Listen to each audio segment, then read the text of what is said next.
All right, so this event's being recorded, so it'll be available for 30 days on the site for folks who couldn't make it today. But I wanted to just start by way of introduction. My name is Riyad Bahour, and I teach history and global studies at Sac City College. And I want to welcome everybody to Reimagining the Future Earth and Global Justice Days at SEC. Just a reminder, keep your mics off until unless we're in discussion, in which case you'll be invited to speak. Our goal with Reimagining the Future Earth and Global Justice Days is 2 years into this pandemic that hopefully that we're coming out of, is to reconnect to our communities, both locally and globally, and to invite you by way of these special educational sessions to learn more about the world around us, and to consider Sac City, if you're in Sacramento, as your home base for education and advancement of your life goals. We have a dazzling array of classes and programs, amazing students, dedicated expert faculty, all just waiting for you.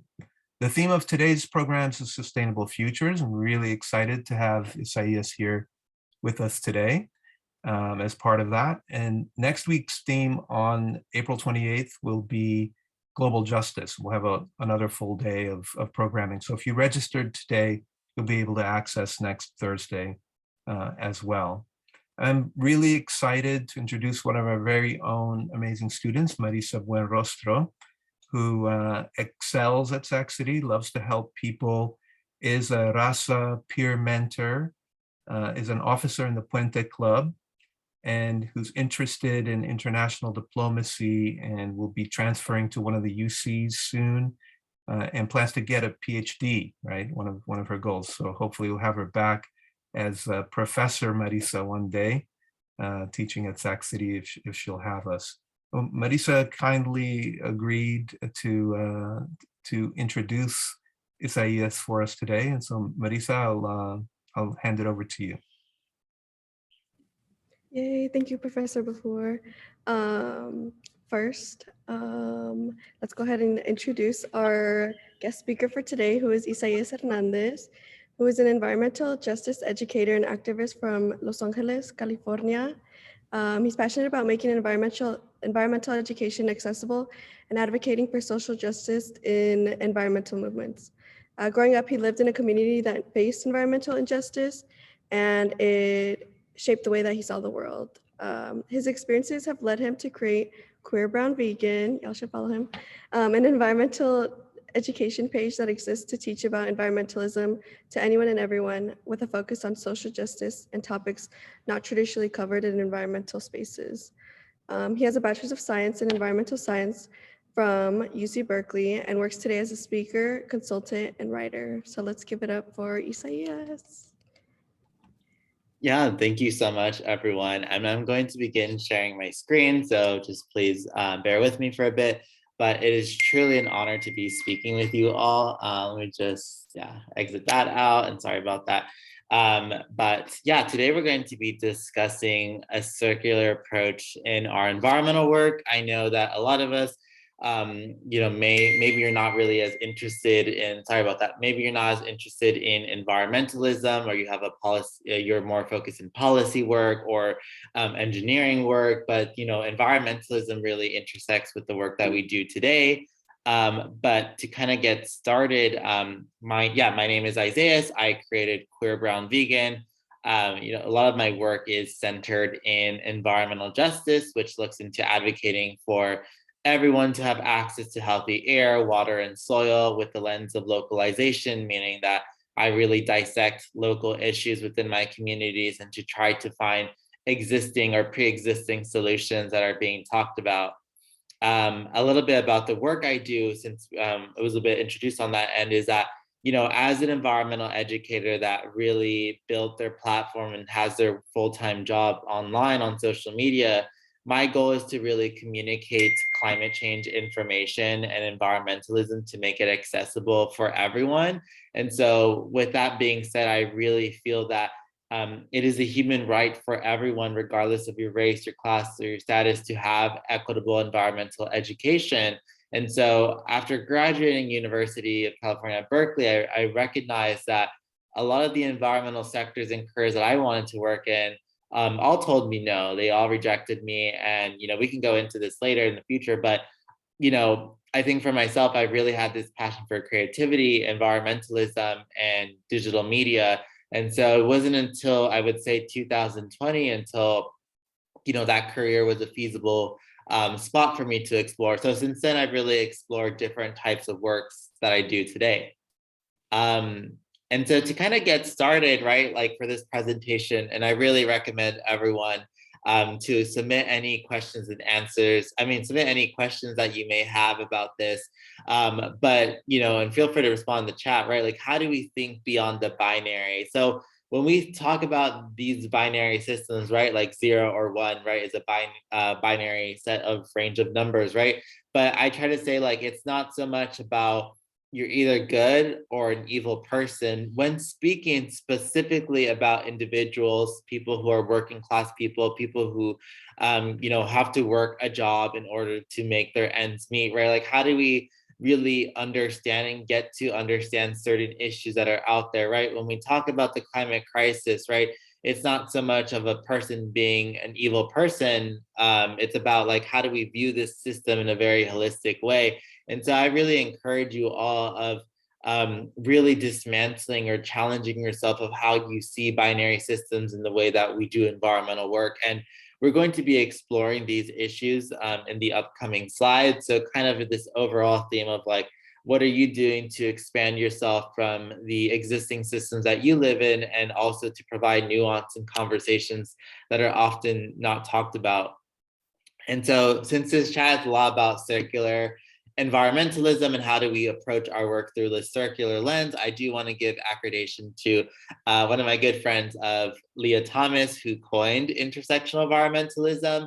And basically, intersectional environmentalism is an inclusive version of environmentalism that advocates for both the protection of the people and the planet, and identifies the ways in which injustice to marginalized communities of color and the earth are interconnected. And so Leah Thomas, who coined the term back in 2020, she really wanted to advocate of how social and racial justice movements are connected to environmental movements, specifically what happened with George Floyd, the pandemic, and her response to what she was seeing online really garnered her to kind of talk about these issues for herself. So, I really have such deep admiration for this climate activist and one of my good friends in this space. So, I would say that intersectional environmentalism, or we talk about circular, is just looking at existing, not systems, but existing industries and how they're interconnected.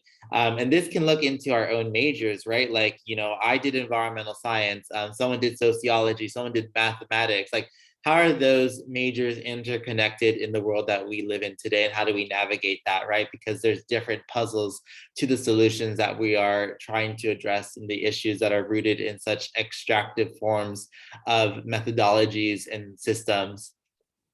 And so when we talk about the environment, I think that it's really important to always recognize that, right? We have learned at a young age to sometimes separate environment and human when we are one, right? And so a lot of the times when I go into conversations with people who may not be in the environmental field, they say, well, what does the environment have to do with our lives? And the reality is that the environment is so interconnected to our own existence today, right? The environment's related to our culture, right? Based on where our parents grew, our grandparents grew. A lot of our cultural foods come from locally those areas, or were influenced in what they made. The clothing we wear, right? A lot of us don't often think about what we're really wearing. A lot of us don't know the materials. Sometimes I see people who, a lot of people who don't know how to sew, or people who don't know how to repair or mend their clothing. Like, these are all traditional methods that a lot of our cultures, everyone that has culture has, and these are kind of forgotten narratives that we don't talk about. The environment also intersects with our interpersonal relationships with humans and animals, right? I use non-human animals to denote animal species, but I think for a lot of us, whether you have animal companions at your home, or you have a deep appreciation for animals, like the environment we live in today isn't just solely for humans, right? It's a coexistence space for all multi-species that are existing in this system. And it goes back to also our technology and products, right? Like a lot of people think about, our iPhones, our laptops, our Tesla cars, or whatever you may have, right? Like, what are those materials being made out of? And those are often rare minerals that are being mined in the global south. So, to put this into perspective of how you would communicate this to someone on the daily average, I think the most personal way to approach this is to start with some of these foundational issues, because a lot of us have these direct relationships to food, clothing, culture, products, humans or animals. Like we all share that, and that's what really makes us one being in this world. And to kind of get started about why we talk about these industries and why we talk about these information is I really wanted to cover first, carbon footprints and emissions, right? Carbon footprints, right, were defined kind of clearly as like the amount of resources and output that an individual produces by consuming a certain product or by producing a certain product.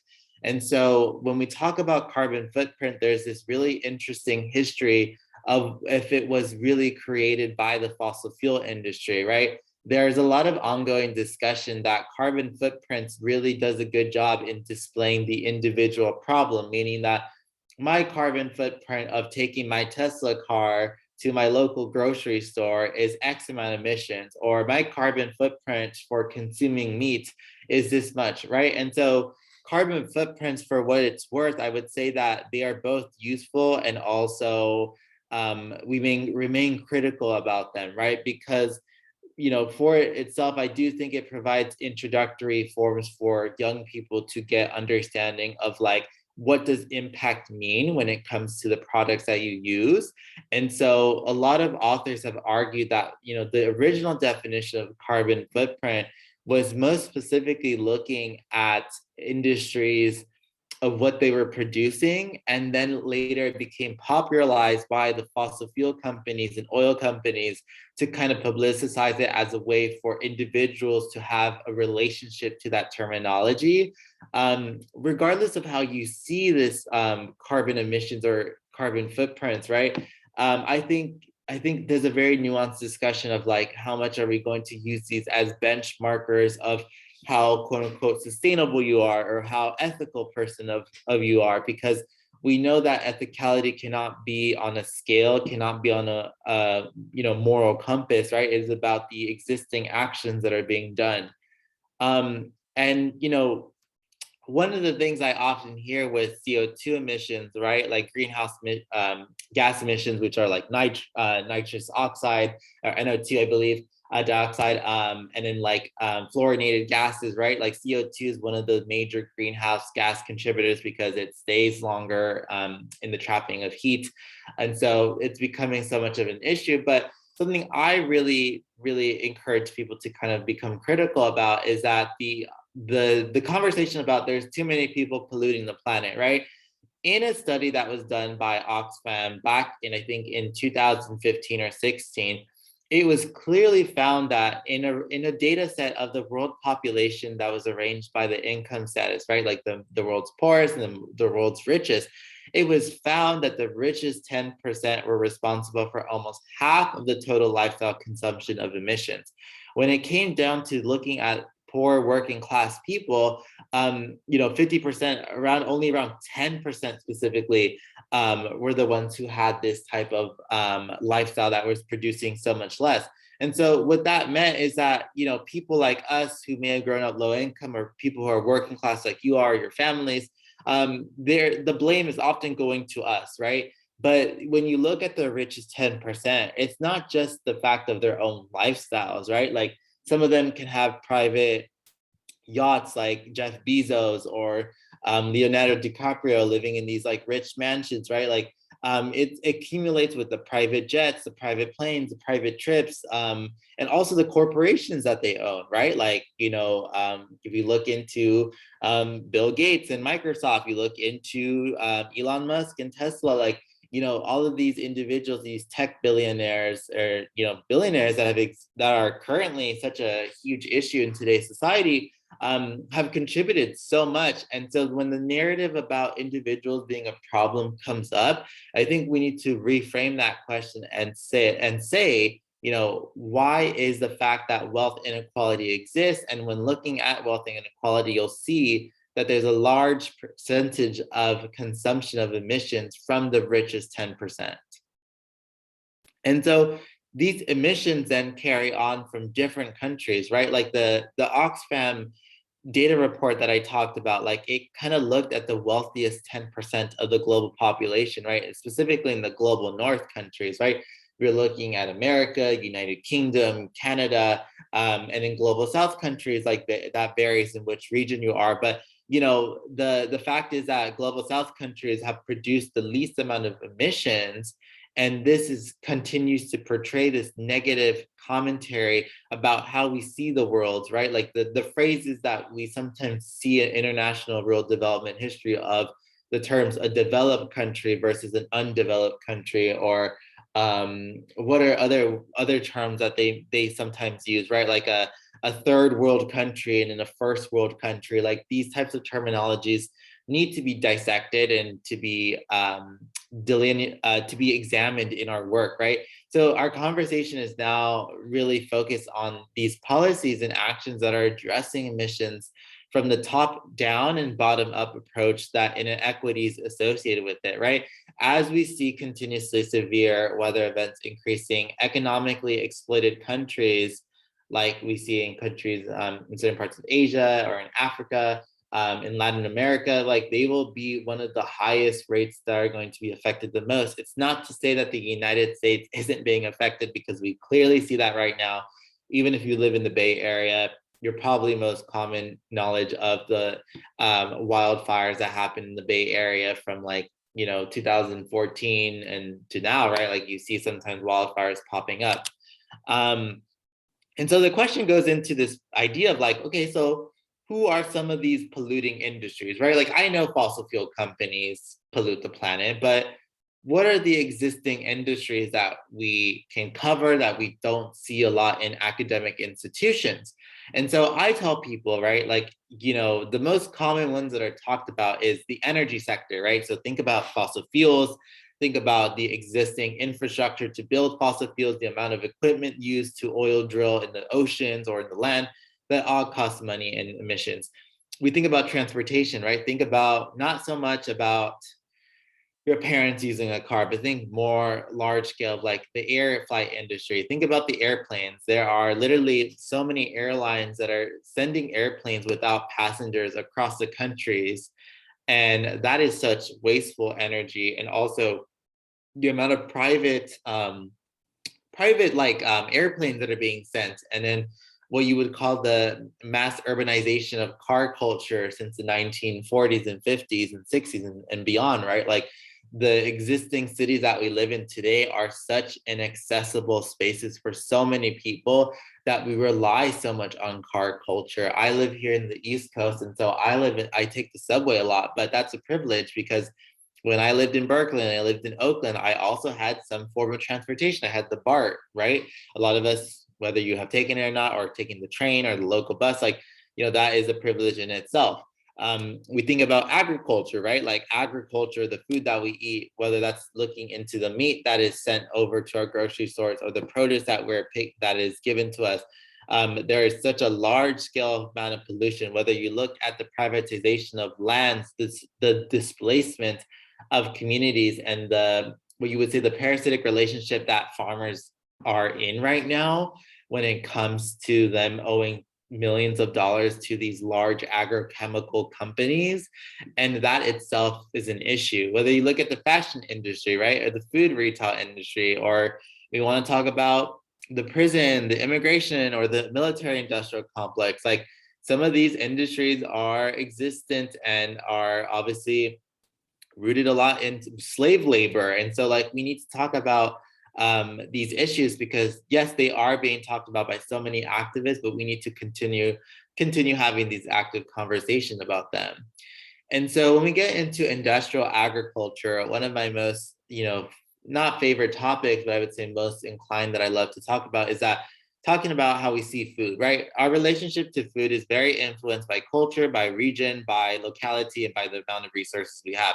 So I always argue the fact of like, it's not that the food system is broken, but the food system was never designed to feed the people, but rather to poison profit off of the land, people, and animals, right? The reality is that agriculture, yes, contributes to so much emissions of 13 to 20% of the world's greenhouse gas emissions. And a lot of those emissions are coming from cows. And if you don't really know that much about, how factory farms operate, is that they're continuously scaling year over year, meaning that meat industries are making much more millions of dollars. And that is hugely concerning because we as individuals are not even consuming that much meat. We don't like that is a very large number that is being produced out there. And industrial agriculture is linked to the deforestation of the Amazon rainforest.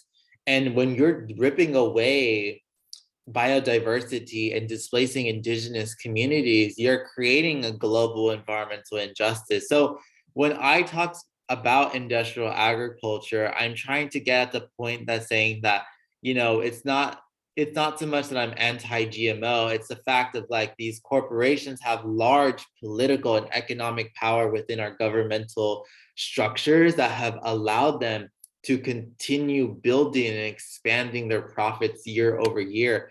And this is what makes industrial agriculture unsustainable. And kind of like to get, I want to give you all a minute here, or maybe 30 seconds, is, our brands that we consume on a daily basis are owned by large multinational corporations. And, I just want to give you all 30 seconds while I take a water break here. But name some of your favorite brands that you want to have a snack on, but look at the fact that they're all intertwined to certain brands, right? Like it is ridiculous to see when you walk into a grocery store that the thing that you're going to pick up is owned by a large scale brand. And that really scares me. But yeah, let me see the comments actually here. Yeah. Well, so, when we kind of examine these food systems, right, it's not all about the produce and meat, it's about the existing snacks or the food that we're consuming, like who owns them and like, why do they own them? Why do they have so much power? And I started to kind of explore this question when I was in college of like, why do multinational corporations have this? Why do they have so much power? And you realize when you look more into the history of industrial agriculture is that very few powerful companies control the majority of the market share of almost 80% of dozens of grocery items bought by Americans. It was really found, like the one that we just saw in the diagram below, is that just very few transnational companies dominate every link of the food supply chain. And this looks into like the seeds that are being used, the fertilizers that are being used, the slaughterhouses that are being developed, or the equipment that's used, and to our own cereal bars or cereals and beers that we may drink, right? The size and the power and the profits of these mega companies have expanded to such a large issue that this is due to the fact of weak political lobbying and regulation, which enable these unchecked mergers and acquisitions. So I kind of give this example of like, when a merge happens, a lot of people think, oh my God, it's such a good thing that, my small owned business is now getting picked up by Google, right?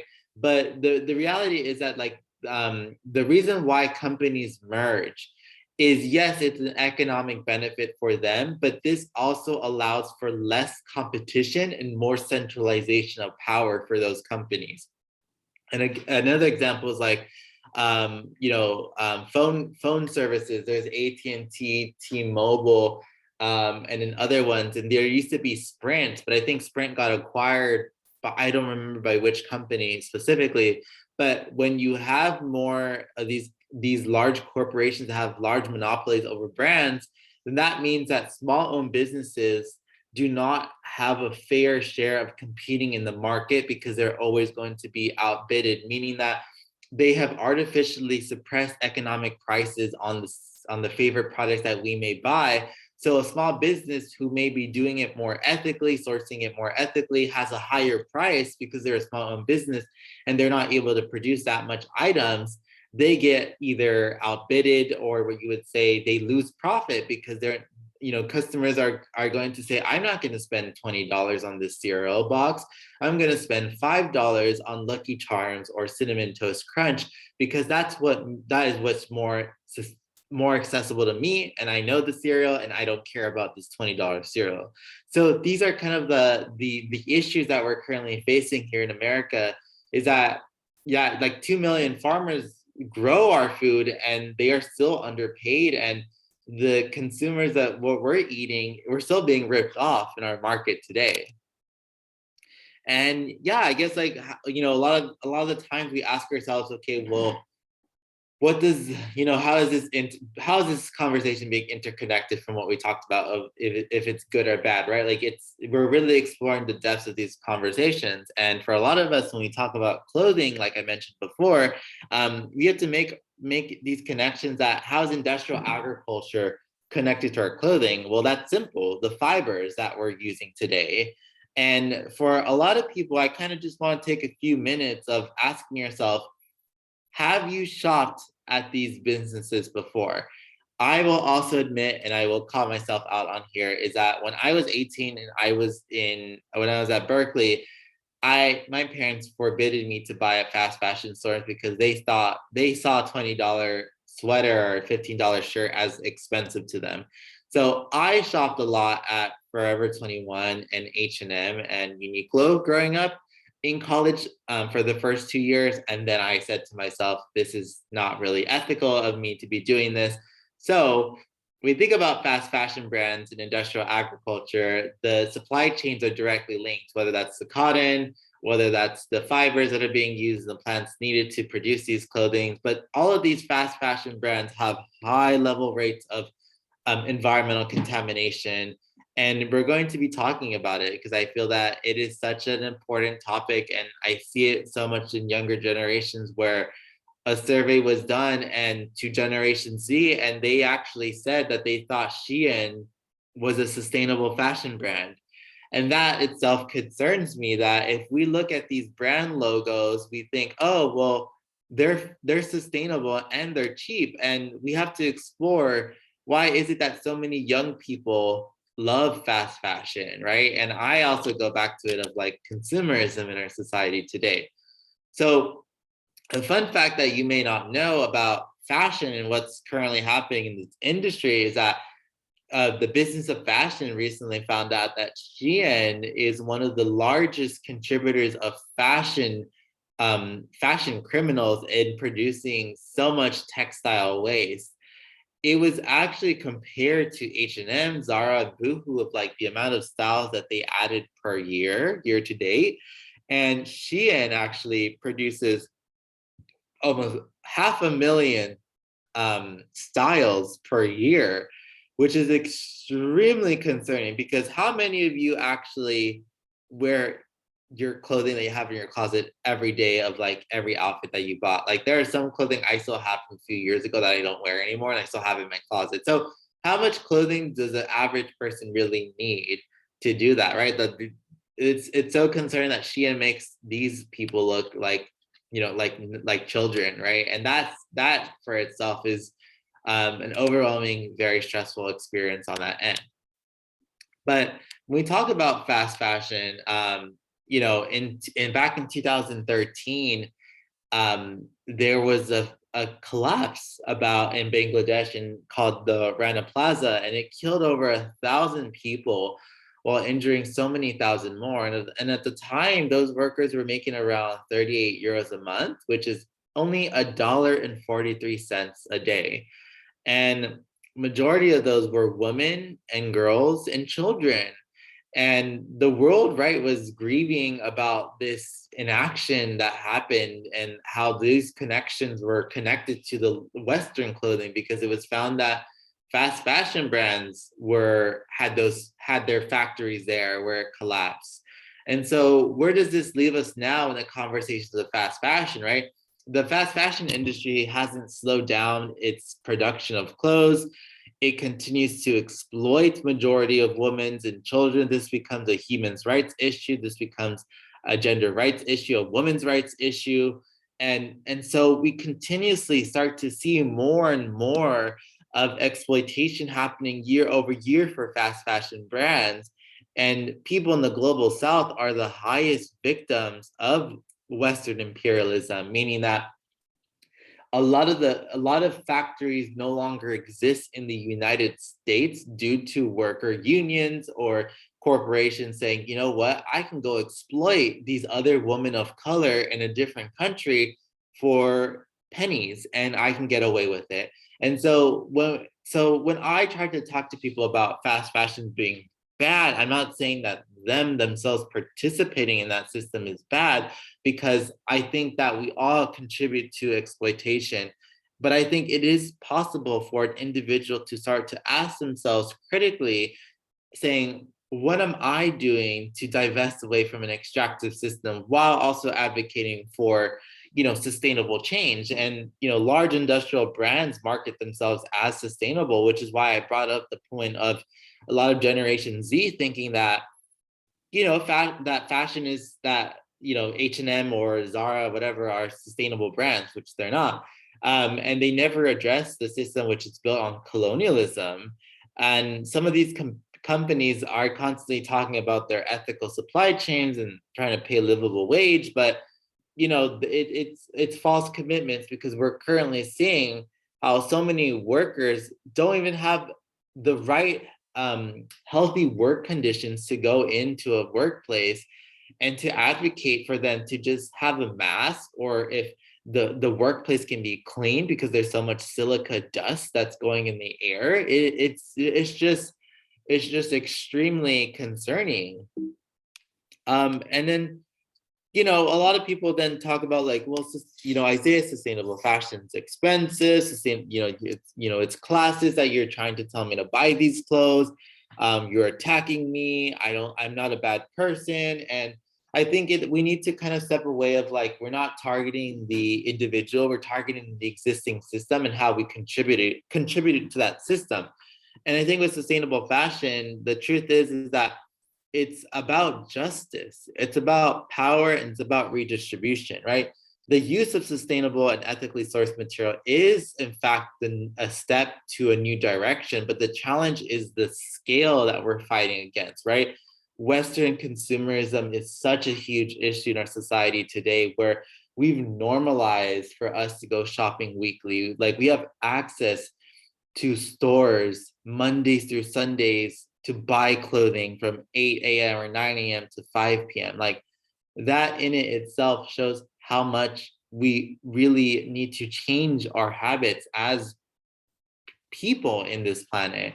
And it's not only that, right? Sustainable fashion is advocating for humans and animals in the environment to be treated as a primary rather than a secondary, because we also talk about fast fashion polluting. It's not just they exploit women, they're using toxic chemicals, it's that they're also throwing that in the landfills. And a lot of us think, oh, well, donate the clothing. And there was a report done by the Slow Factory Foundation, the OR Foundation, and they found that they found that a lot of the clothes or textiles that we send over to these like Goodwill or thrifted or charity shops, they're often thrown to the global South in Africa, in parts in Ghana, and then there's large amounts of clothing that are in their landfills.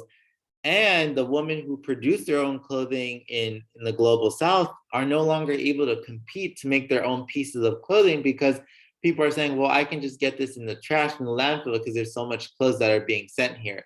And that itself has a ripple effect of like, yes, you may not be a bad person for shopping at a fast fashion store and buying $20 shirt, but we think about it in a large scale, like, who is this going to be affecting in the long term? And we get into this idea of like, well, we talked about agriculture, Isaias. We understand that the fibers that are used is also linked to the fashion supply chain. But how is fashion supply chain linked to immigration? Well, we have to talk about that, right? The immigration industrial complex is a huge issue and is in violation of so many environmental rights as we see it today. And I try to tell people that the immigration industrial complex is linked to the direct exploitation of Black, Indigenous, and people of color, people of the global majority.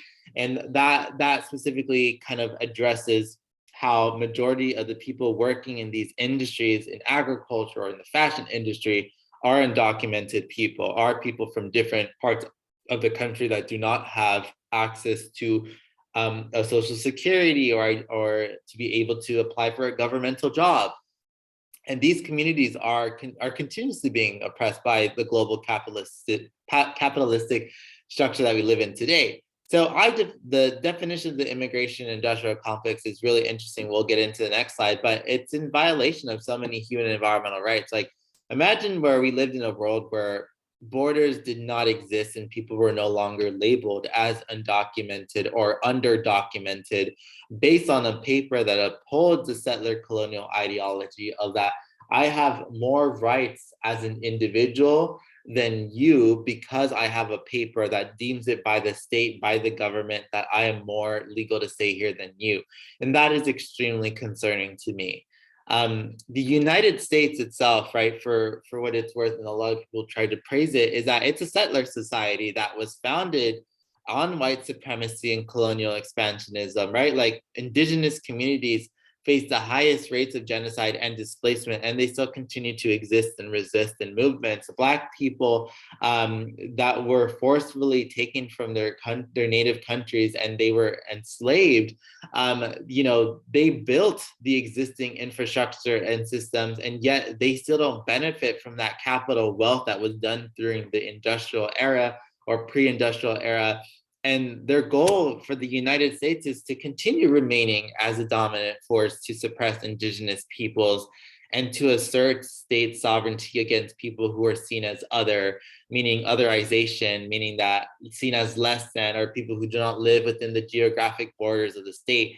And when we talk about borders, it's really interesting because it's easy to say, well, borders do not exist in our minds. And that is so true. And I agree with that statement. When we look at it through a biophysical lens of how we navigate as people, the physical realm of the border was first created back in 1911. And it was to keep, it was to keep cattle away from crossing America. And then in 1917, we started to see the US implement immigration acts that aimed at restricting immigrants, specifically Black, Indigenous, and people of the global majority, and had them requiring paying $8 per person, which $8 back then was a lot of money. So by 1924, the police systems mimicked not just within the settler states, but between the borders, right? The foundation of the police industrial complex, the police system, was established first to obviously, quote unquote, to prevent crime. But we all know that that needs to be really expanded and explored upon. But we didn't get to see really the formation of quote unquote national security of police systems in the border by 1924. And that looks into kind of asking ourselves, like, for what was the rhetoric and the reality that was being showed back then?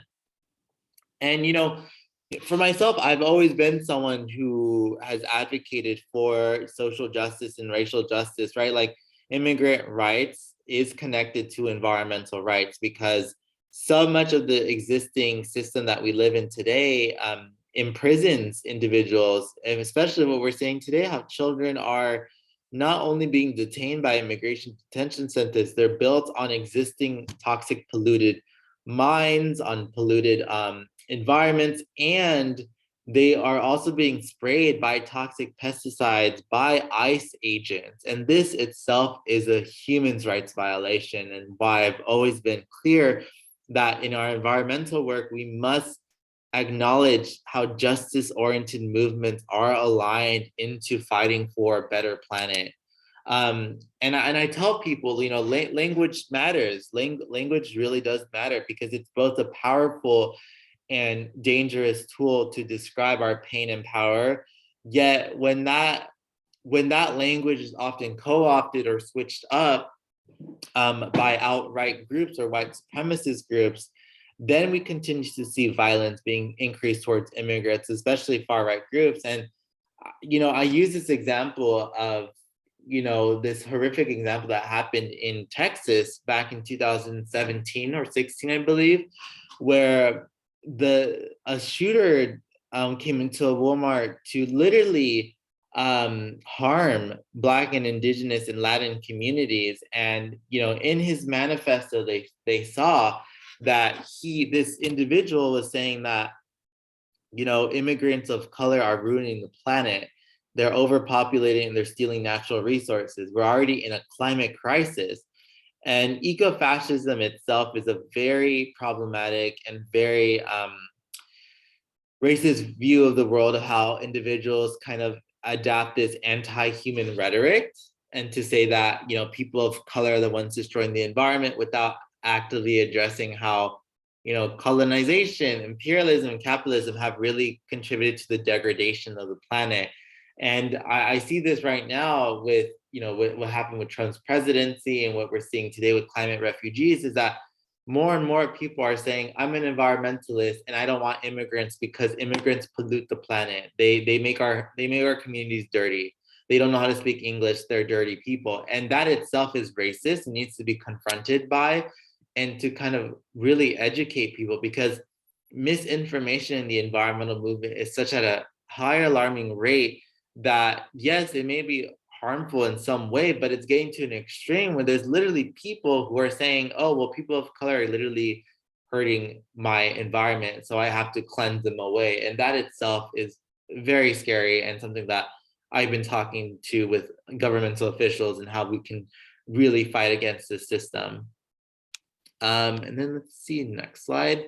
And, I kind of want to give 10 seconds while I drink water, but this is kind of the symbol of eco-fascism, or people who are eco-fascists, to kind of present this tree diagram of like deep cleansing the earth, of purity, this romanticization that, earth is beautiful, but people destroy it, right? Like, and that's very rooted in this like dominant narrative lens that needs to be disrupted.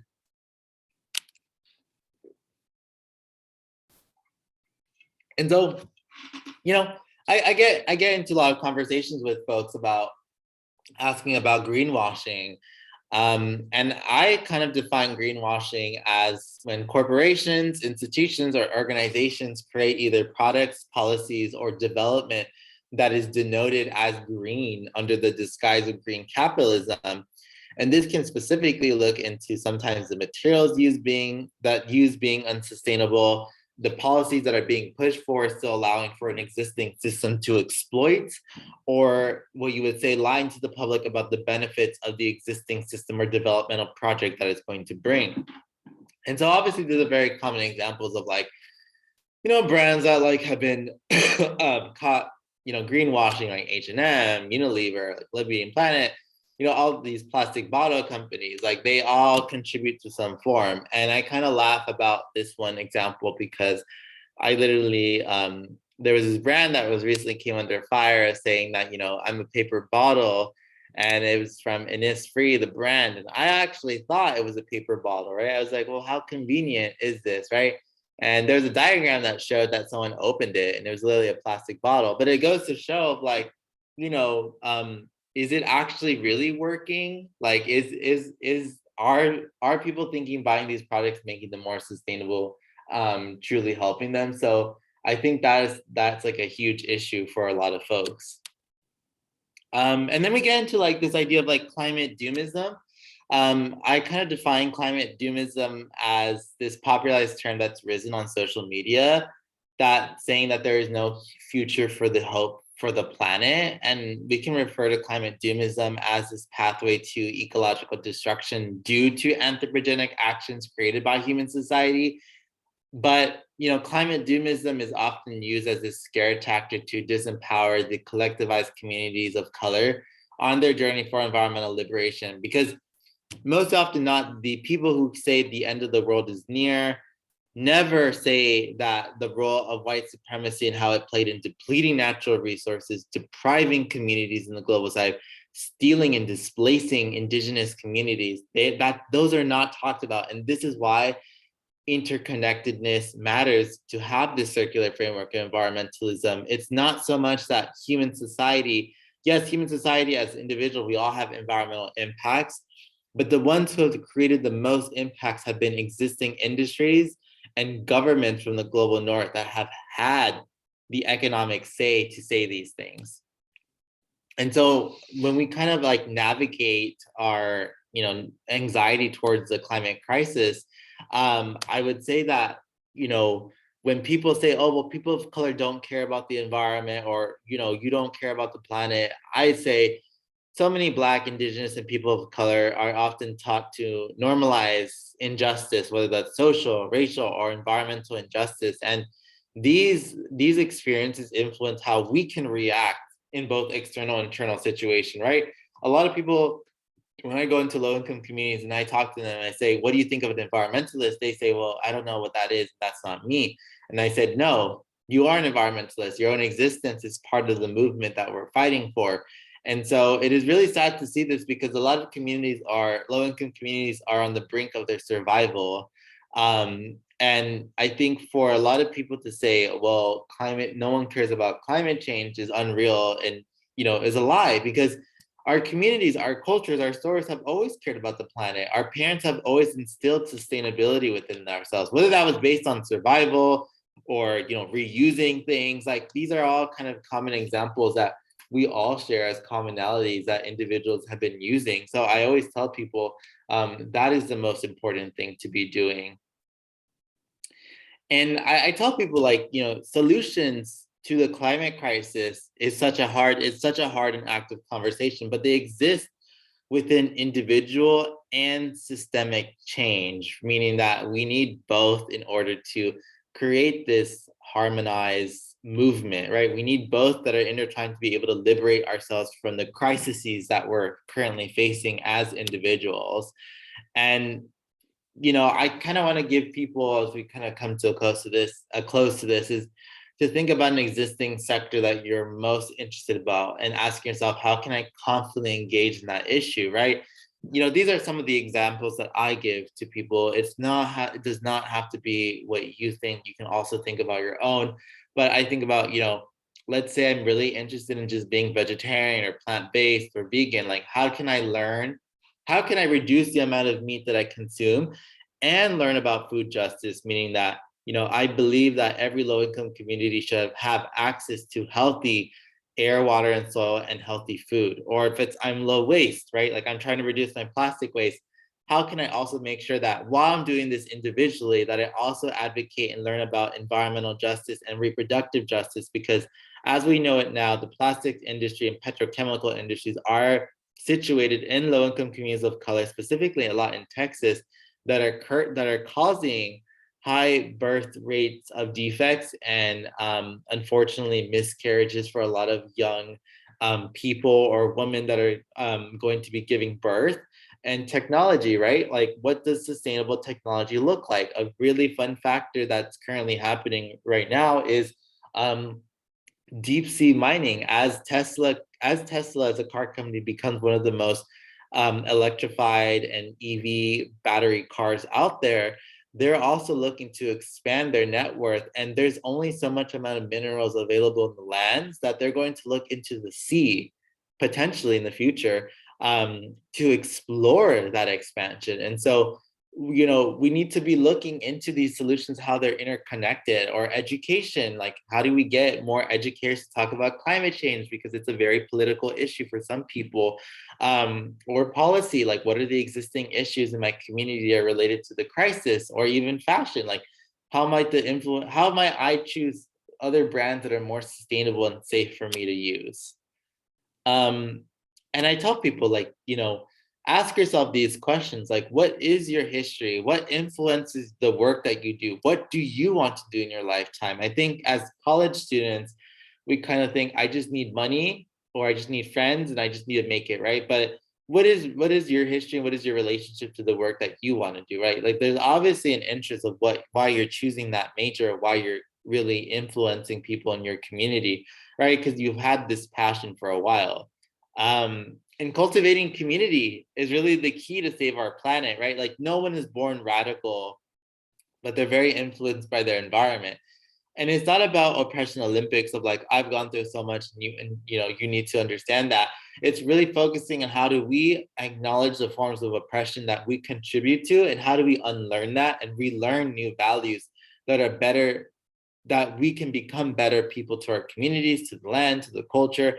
And I always say this, it's really easy to find the flaws in our work than to celebrate the continued existence of our work, right? Like I have, being a social media creator, I realized that I always get criticized, but I realize this is social media, this is how it operates.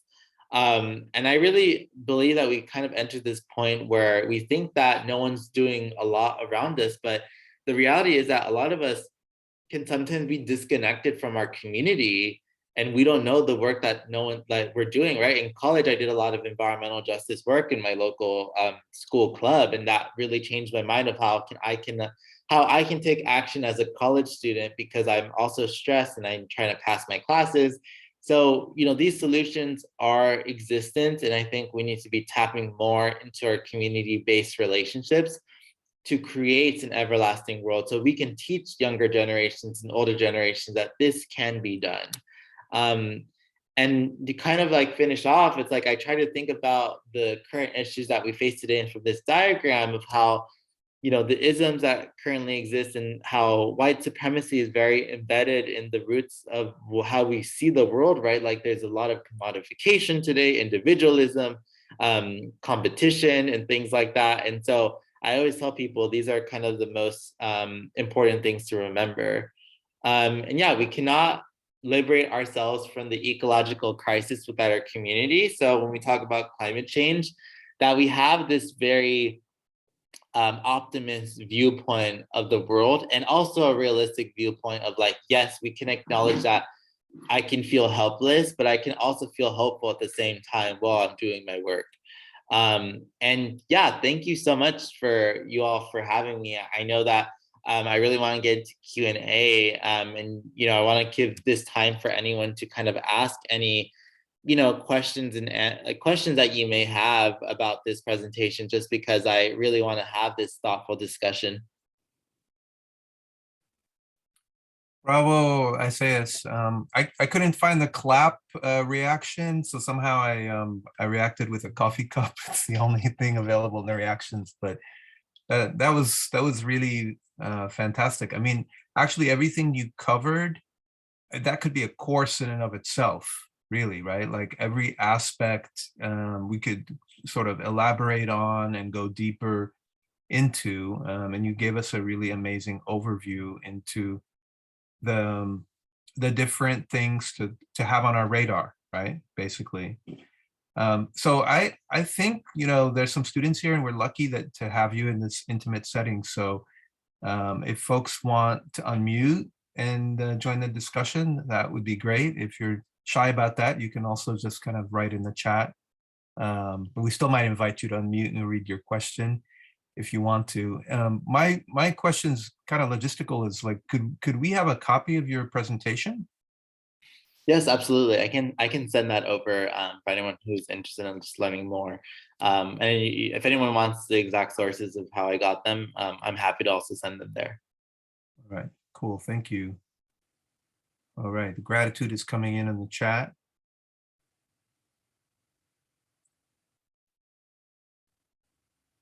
Any questions or responses, things that kind of came up for you as Isaias spoke?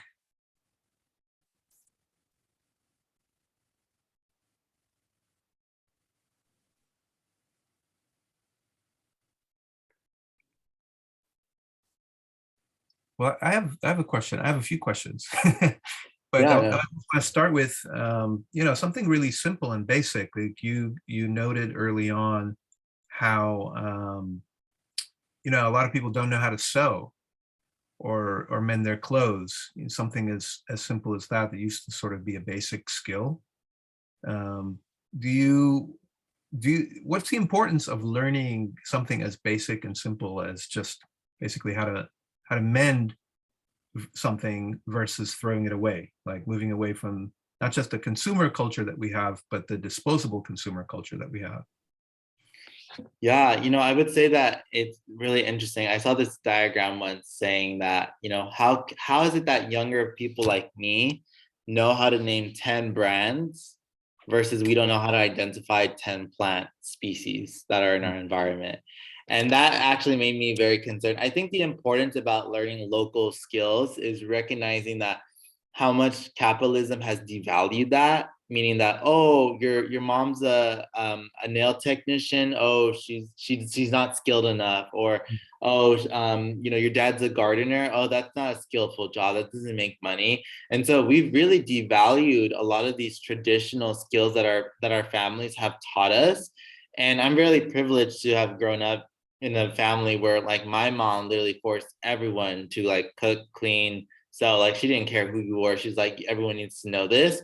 And I think this is like honestly like the normalization that we need in our culture of like, it's like doing a certain skill should not be gendered in itself, right? I think it's an act of ecological reference. And so I tell people, it's you don't need to know how to sew now, but it comes in handy in different ways that you may not know. And I think that's what we should be celebrating, because at the end of the day, I feel that a lot of us just, rely on our phones more than like our own hands these days. And that to me, like makes me question, like, how can I continue giving back to my community in a way that doesn't require money? Because a lot of the times people say, well, how do I be sustainable? And I say, well, it's not so much about the money you have, it's about the existing system and resources that you have now and how you can creatively redesign a relationship that is not just good for the earth, but for the people and the animals, and also that you recognize whatever that you're given by the land,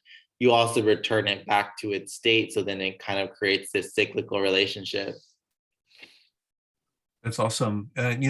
Speaking of local, I think I forgot to mention that we have some prizes to like local community-run cafes and restaurants and bookshops. So anybody attending this session has racked up some points already. And so if you attend more sessions, if you visit one of the virtual booths, and you come out as one of the several top people, you might get one of those gift certificates. I see some chat comments and questions for you. Yeah, sorry about that. How can I be more sustainable in my clothing choices? Any direct referrals for new clothing purchases in Northern California? This is a really good question. I always tell people that, before buying any existent clothing, to ask yourself, like, am I comfortable with the wardrobe I have? Meaning like, will I be able to fit, use my clothing until whenever I can, right? Like I know there's people who sometimes gain weight or they lose weight and they're like, I can't use these clothes anymore. And I understand you need to get clothes that fit your body comfortably, how you like to be expressed, right? No one should ever take that away from you. And so I tell people, if they're looking for specifically sustainable fashion brands, that you look into, there's a brand called Tonely Design that I'm working with next month in Cambodia, but Tonely Design, I believe. But basically they're based in SF, or they used to be based in the Bay Area. But anyways, I would say if you're trying to look specifically for those brands in your community, there obviously you can do some searching, but I think some questions I would ask is first asking yourself, like, do I really need this clothing? What is my price budget, right? A lot of the clothing, I will say that like it's $60 plus or $70. When I see a shirt that's like $80 for like, I don't know, I guess men's sweater or whatever, I say, wow, that's so expensive. I'm so used to $10. But then I realize I have to ask myself, okay, I really want to support this business that's small owned. They hire people of color. They actually pay their workers fairly. Like it's just not about me and the clothing. It's also me, the clothing, the business, the people who made that clothing. How can I respect them? How can I honor them? And so I think about that in my purchases in that sense. But there's definitely some other sustainable fashion brands out there that I can't name directly that I know But I would say checking out your local boutique stores is a really great alternative. There's also Erica Cruz posted a site that rates brands based on sustainability. That is a good start for finding other places to buy. Thanks, Erica. Yeah, no, absolutely. There's so many good transparency sites and trying to kind of examine existing brands. So I always recommend that. How can I respect? How can I honor? Yes, absolutely. I think we think about a lot of, well, I'm poor and I deserve to get what I want. And that's true. Like there's a lot of people who are saying like, why are you shaming me for eating meat? Or why are you shaming me for buying fast fashion? And I think that if you have the money to buy something, right, we have some economic type of privilege. And how much clothing do we really need in our closets? I think for me, like I have like, I don't know, like in college I had a lot of clothes and I still have them now because I've taken care of them. But it reminds me that, Isaias, you did not need to wear something different every day when you got on campus. Like that's just unnecessary. But again, we have to normalize outfit repeating if needed. Nice. Marisa, I think she posted a comment in response to something you said earlier. Yes, my grandparents and dad were farm workers who were essentially scientists and environmentalists. Absolutely. Yes, absolutely. And I think too, this goes back to like when we talk about immigration. There are so many undocumented immigrants in the United States that have degrees in education, medicine, so many different types. And yet because they're seen as undocumented in this country, they're unable to practice and they're working in different industries. And so it makes us think like there's so much rich individuals and communities that have been taking care of us, right? Like my dad like is a farmer and like is a gardener now here in the States, but he taught a lot of how to grow for me. And I apply that even though it's really hard for me to grow food as a professional. I really honor that. So yeah, it's about honoring your elders. Mhm. That's awesome. We have a couple more food events coming up today, food related. The one right after this one is Palestinian seed saver Vivian Sansour talking about the belly as a garden. And then after that, Sister Vegan, Dr. Breeze Harper, talking about food justice, Afro fantasy, food justice, and writing a Black multiverse. So Absolutely. if you're interested, attend those. Yeah, no, I'll definitely have to hopefully sign up for one if I don't get in a call. But I also want to open this conversation to everyone who may have questions about majoring or even like careers. I think that this is a really great time to ask any questions on that, just because I was an undergrad, was scared to ask even 30-year-olds what they do for a living. I'm 25, so I always really recommend anyone if they have any questions about grad school or other things like that, you can ask that too. It doesn't need to be about the specific topic either that we talked about or my career. So I'm really open to a lot of questions just so I can give space to you all to hopefully be able to be just curious in what you want to learn. I think I'm going to just stop the recording because maybe people will be a little less shy to engage, maybe less formally. So I'm going to stop the recording, but we'll continue for the next 5-6 minutes.